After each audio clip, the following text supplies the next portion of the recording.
at the micro level. This is what I call the inefficient food economy. Just some stats. I don't like stats, but people like them, so I do them anyway, because they sound more convincing, right? So our economy produces more than we need, okay? Waste is, economists define waste a market failure. In a normal market system that is efficient, there shouldn't be waste, because the waste should go to those who need it, right? So when waste is a significant evidence that something is not working. More than 30% of all high-income and low-income countries, the same, both in Africa and the rest of the world, are wasting food, 2 billion tons. So food is being wasted in the US, a third, more or less, but it's also being wasted in an average African country for different reasons. In one case, it's because too much is produced and it doesn't get to where it needs to go. And in other cases, that's because often we don't take opportunities because our systems of allocation of resources is actually not efficient. So we waste potential food production. Access barriers are a significant issue. And here, most of you working for the European Commission, you know that Europe is partly to be blamed for having skewed the food production system at the global level. You know, I'm a European Commission Jean Monnet chair. And even though they pay some of my research, I still want to tell them the truth. And the truth is that often Europe, because of its regulations, has become a significant role player in making the world more food insecure. Food doesn't reach hungry stomachs. There are perverse incentives, marketing standards, you know. Food safety often can become a reason for food insecurity, because the food that is there could be used because of some regulations cannot enter a market, or has to get kicked out of the supermarket after 3 days when it's still edible.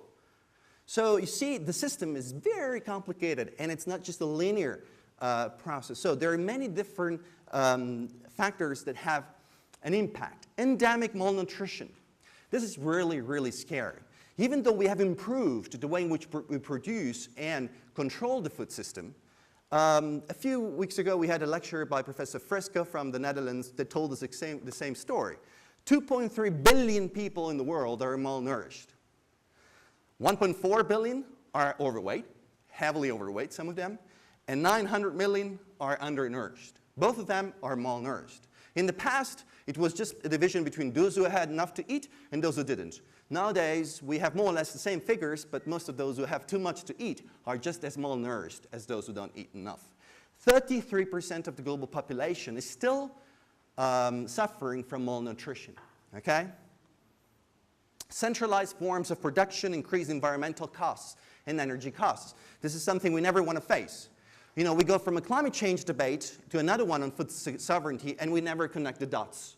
So we simply say, we have to fight climate change. We have to stop the rain. It was raining here for 2 weeks. Thank God you came at the end of it, because it was terrible. Lots of people died. Our infrastructure collapsed. Billions of rand will have to be spent on rebuilding it.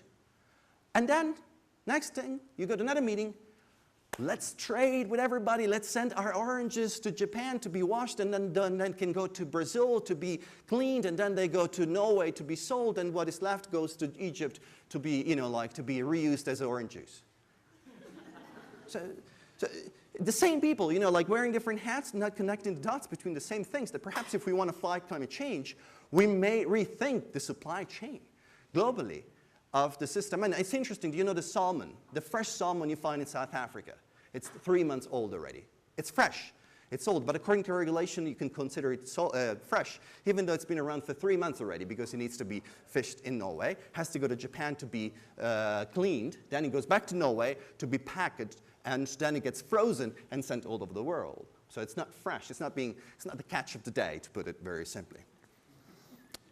The other thing that it does is that it destroys local knowledge. The system of production that is centralized, basically here you can do the two things together, makes us much less powerful. Nowadays, even though you're involved in food issues from a science perspective, I wonder how many of us could actually grow food, would actually know how to deal with food anymore.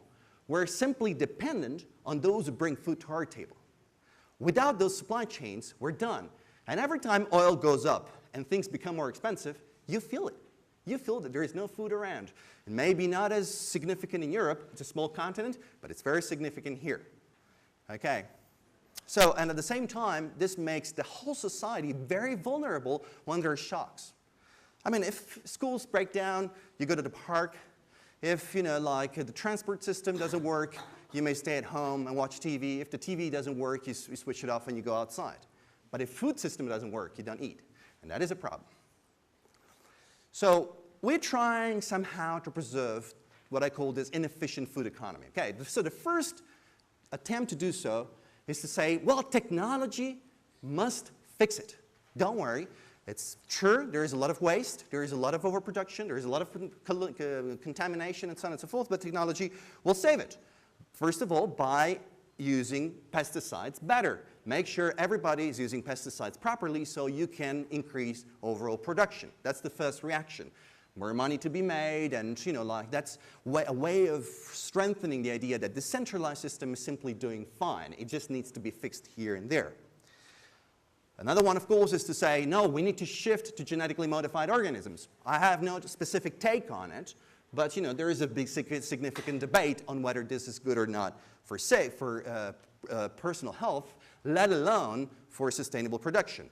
Improve seeds, or there is a growing tendency in the development industry, and here I have first-hand knowledge of simply saying, you know what, the problem is with the peasants. They are so stupid, they don't know how to invest, they don't know how to make it. We need to create a system of technology of sending them SMSs to tell them when to invest in the seeds, to make sure that they know how to use their money best. There is a significant industry of behavioral economists. They're now trying to tell the peasants why they're so stupid and they're not able to use their resources properly. So there's a bunch of technologies out there that tell us we can fix the system and simply keep it the way it is. But my take is that when your car is leaking, you see, you may decide to put as much petrol in it as you can. You may decide to strengthen the windows or to put air conditioning in to make it as comfortable as you can. But if it leaks, it leaks. Unless you fix the leak, it will continue leaking. The more stuff you put in it, the more leaks you will get. There's no guarantee that GMOs will make access barriers disappear. Actually, for all intents and purposes, what we know is that the introduction of GMOs is making access barriers even higher because peasants that used to use natural seeds now have to pay royalties to use GMOs. So they don't make enough money, so food has to become more expensive, they go bust. They kill themselves, like in India. Hundreds of thousands of peasants have been killing themselves because they cannot pay the money back. So Africa, in this system, has been highly marginalized. First of all, we all know it's historically been on the receiving end of global food production.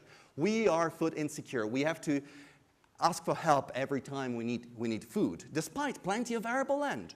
I mean, this has become the paradise of land grabbing, and at the same time, we need to wait for the UN to bring us food, except South Africa and some other countries, of course. Now it's developing. Africa is growing fast and so on and so forth. But it's a time of global contraction and crisis. This is not the 60s and 70s where you could develop and grow like this. Nowadays, things globally are changing. So what can Africa do? It's also has a growing young population. We expect plus 330 million people by 2025. It's an exception in the world. The rest of the world is shrinking. Africa is growing demographically. Sub-Saharan Africa will be the largest subcontinent by 2050. And most of these people will be young.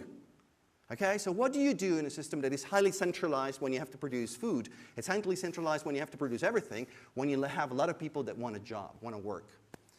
And it has limited economies of scale and lack of top-down infrastructure. So we don't have the same infrastructure that you guys have in other parts of the world.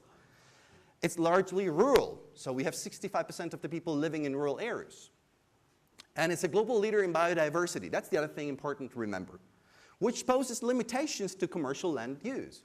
I mean, a lot of people come from Asia and say, you do not use land properly. You have to find ways of using your land better, especially for commercial use. And then somebody comes and says, but sorry, how many natural parks do you have in Asia left? How many tigers do you still have? Nobody sees the connection between how you use land and preserving biodiversity.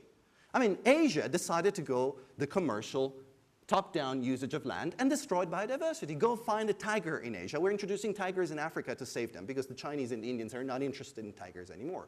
So you may simply say, who cares? But Africa is also valued by the rest of the world for being the cradle of biodiversity.